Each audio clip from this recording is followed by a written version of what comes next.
खोया डालते हैं, बर्फ़ डालते हैं, रूह अफ़ज़ा डालते हैं। स्पेशल गोला भी है बादामों वाला, जो स्पेशल होता है।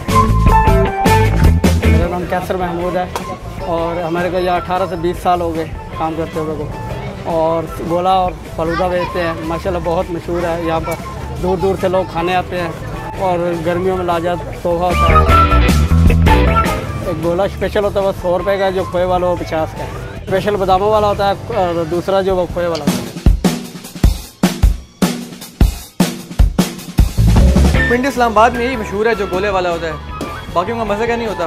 खोया भी बहुत डला होता है और फ्लेवर बड़े मज़े के होते हैं इनके, और टेस्ट बड़े मज़े का होता है इनका। काफ़ी दूर से लोग आते हैं। मेरे दोस्त भी आए हुए लाहौर से, इसे मैं स्पेशल यहाँ पे लेके हैं गोला खिलाने।